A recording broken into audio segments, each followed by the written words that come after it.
most beautiful women in the world. The guys are pretty ugly, but we don't care, you know. But games are great. The excitement is wonderful, and now you guys to be able to start giving back to the game community by building your own, making apps, making games, doing mods.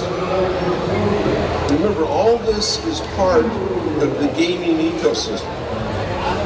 We give back by doing our own creativity to the environment, very much like we enjoy others people's work. Like, do you know who my personal heroes are? I really like Will Wright. Very, very smart, capable guy. What about Carmack? John Carmack, who is now working on Oculus Rift, who did Doom. Doom was a tour de force. It took games from here to here. I mean, would Halo exist if it weren't for Doom? Of course not. Not even close. So we all step on everybody else's shoulders. So what's next? What's next is the best and the most important question.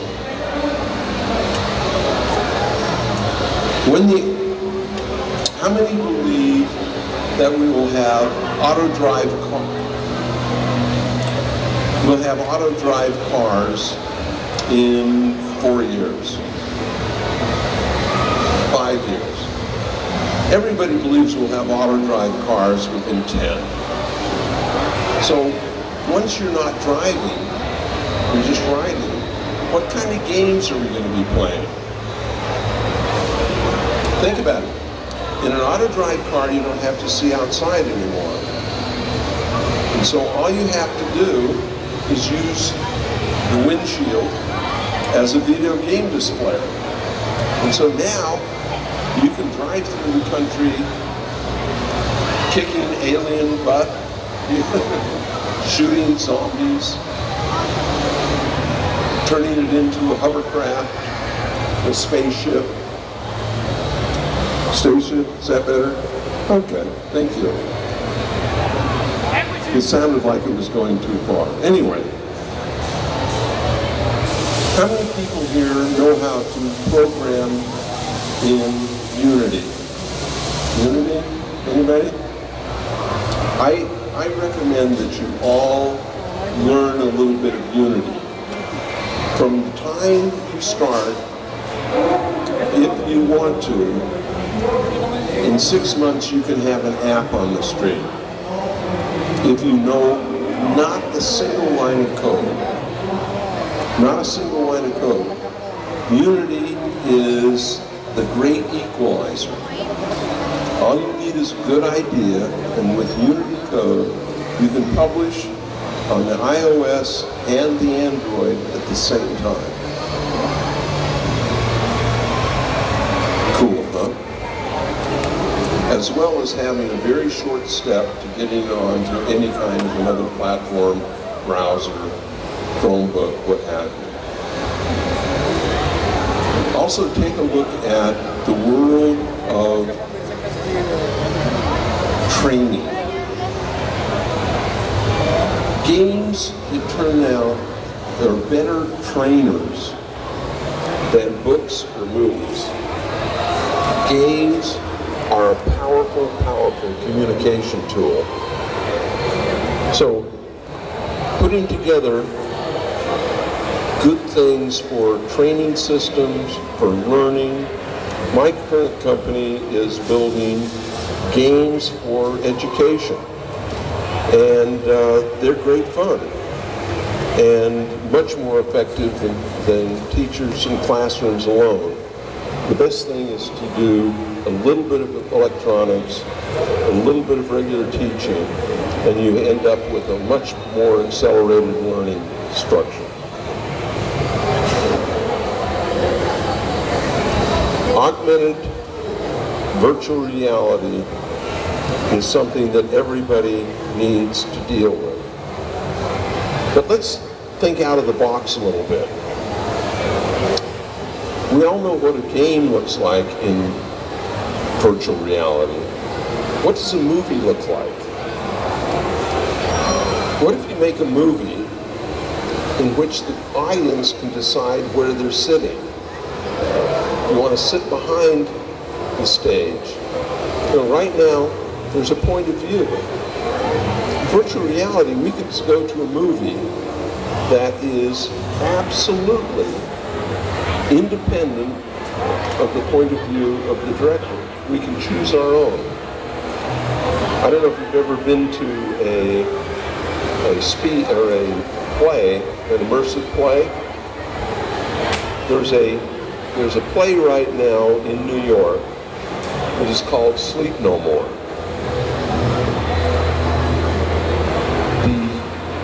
There's 100,000 square foot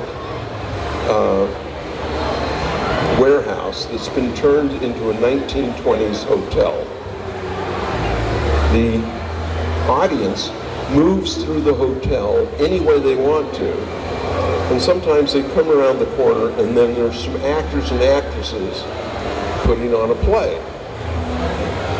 So what's happening is it's changing in which the audience is moving and the actors are involving in this environment. This is the sort of thing that's going to start happening more and more in artificial reality, where the point of view becomes at the discretion of the audience. There's so many different things that the world is going to have, and I'm really excited about it. The best video game has yet to be developed. The best game idea is yet to be done. I want to play them. Did you know that the coin arcade is coming back? But in a different way. It's not on video games, but on experiences. Think about going into, you know what a rail shooter is? Think about a rail shooter in which you enter a room and every wall is part of that. And so you see this world coming around and you have to blast aliens from all four directions, or five if you count the ceiling. It's hard to do, so the idea is you get 6 of your friends in the room with pistols. Everybody's watching your back until they get shot. And it's melee time. Isn't that fun? I played it just the other day and I thought to myself, wow, this is not only fun, it's scary as hell. I mean, I was petrified. I'm a tough guy. I don't get scared easy. Particularly, I know it's all phony. But you know, you get into it so much, and some of these aliens are really scary looking. You know, and they're trying to get you. So the closer we can get to the fun and the excitement of the world that we create synthetically, the better off we are.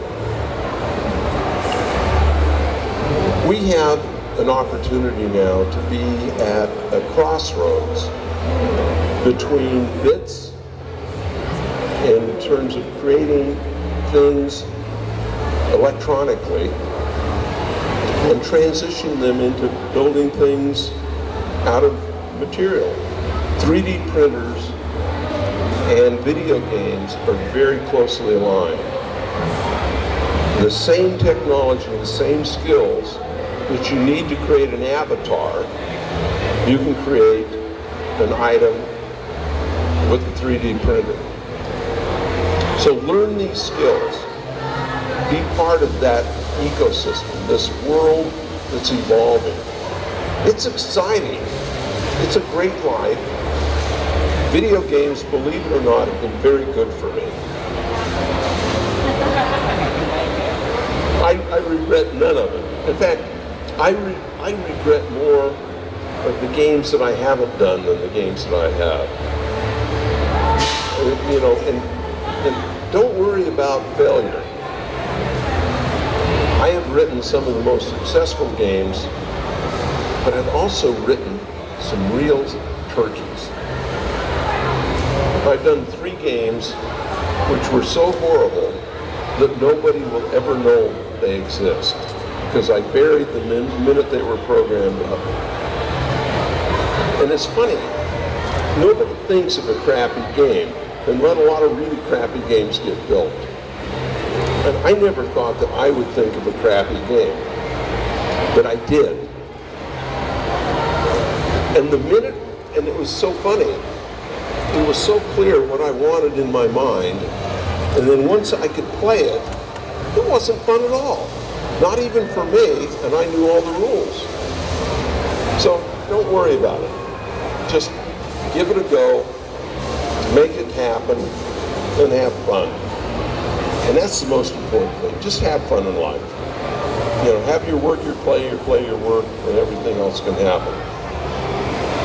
Are there any questions? Somebody, do you have any questions that you've been dying to ask me?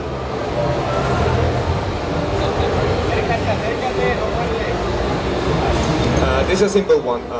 What is your favorite video game? Currently or forever? My favorite video game today is Portal 2.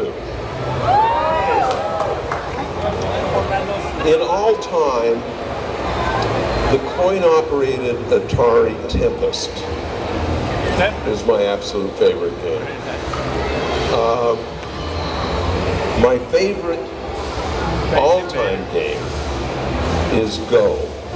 It's black and white stones, and I think that Go, I think it was invented in China and now it's played all over Japan and Korea.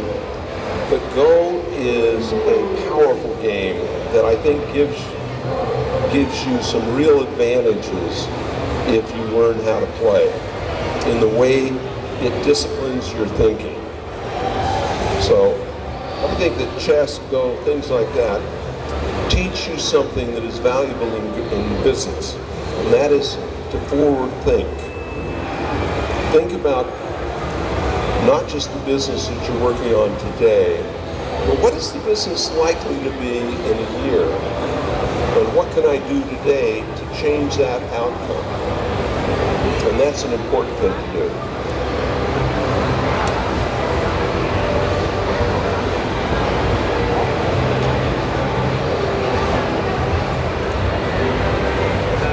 Sorry to bother you. Do you have any anecdotes regarding that game Buried in the Desert, E.T.? My crappy game? Okay. The game was called Pool Shark. And it was a pool game. And you played it with a trackball. And I thought that if you wind it up right, and then you did this, that you could hit the ball accurately enough to get it in the pocket. Nobody could sink even one ball, not one. And then we slowed it down. And we got it up so that you were really close. That was just silly. It just looked silly. Everything we did to it made it worse than just before.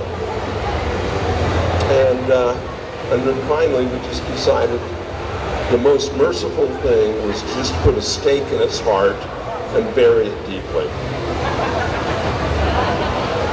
Oh, I've actually got, this wasn't mine, but the biggest mistake Atari made was a game called Video Music. And it made pictures on your TV screen when you hooked it up to your stereo. And we did some market research, and it said that we were going to sell 100,000 units. Well, we thought, okay, we'll just use chips for a couple of thousand, and the initial manufacturing release will be 1,000 units. I think we sold 6.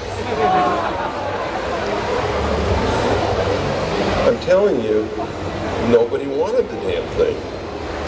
And so we dropped, it was supposed to sell for $120.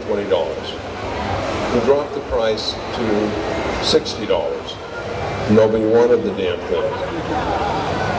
We dropped it to $35. Our cost to manufacture was $35. We dropped it to $35. Nobody wanted the damn thing. Finally, we sold them to a guy who agreed to take them all for like $20. So we took a $15 haircut on every one of them. Several years later, I found out that every little tiny cable TV station had music channels that had one of our video musics hooked up to the video channel so that when they were playing music, they had something to do on the channel. Who knew? Who knew? You know, Steve Jobs worked for me when I was at Atari. And he and Wozniak used to come in and work late. Wozniak never worked for Atari. He always worked for Hewlett-Packard. He and Jobs would hang out. And it was really, really fun. And they would, and they did Breakout. Remember Breakout? And Wozniak was sitting in my kitchen about 20 years later.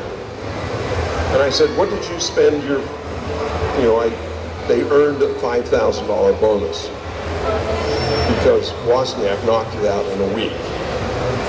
And Wozniak said, what $5,000 bonus? I said, the bonus you got for doing the Breakout in a week. He says, that son of a bitch.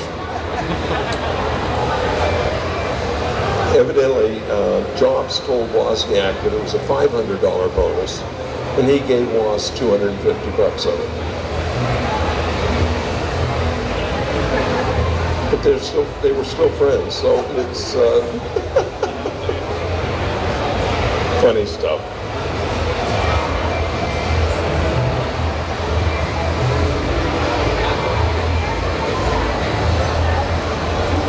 What's the defining moment when you said, I want to make video games and I'm really enjoying doing them?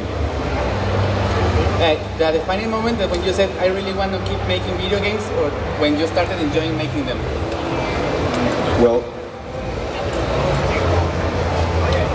I played video games in college on the big computer, $1 million computer. It wasn't business. There was a magic point when I created the circuits that allowed me to move a dot on a screen, just a dot. And then a week later, I had made a little rocket ship. I couldn't turn it, it could just go straight up.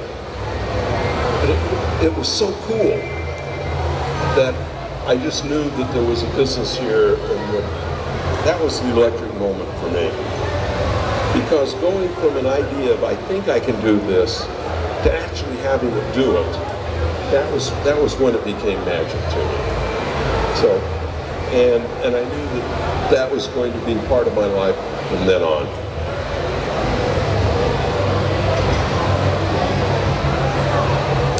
Are you still involved in making games, or if you're not, why are you not involved?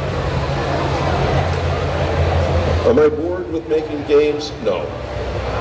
And but I've got the perfect outlet right now.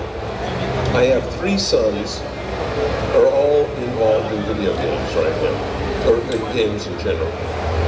And so all I have to do is help them. If I get a good idea, I say, this is what we should work on. And they do all the hard work, and I can just be a lazy guy. No, so I can, for me, the creative part is the fun, and figuring out the technology. Now, the last 2 days, I've been working on a project that's called a room escape game. You know what that is?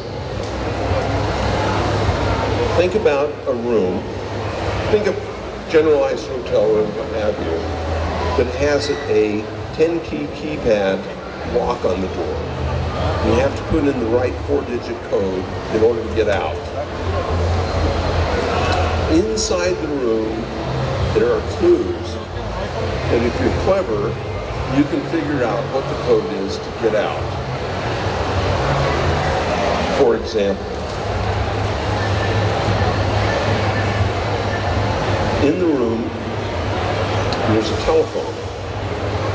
There's a pad next to the phone, and if you look at it closely, you can see a number that's been written down, but then this top sheet, so it's just the indentation. But if you look closely, you can see that.